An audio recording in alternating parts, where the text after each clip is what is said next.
Hi! In front of me is Motorola Moto G32 and today I would like to show you how you can manage autocorrection. Firstly, just open Devices Settings and scroll all the way down right away. When you're ready, select System. Now click on Languages and Input, On-Screen Keyboard, and Gboard.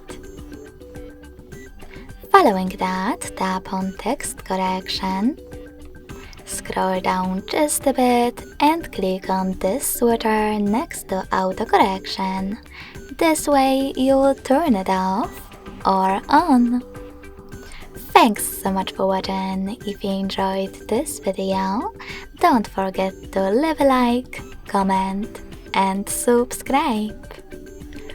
Bye!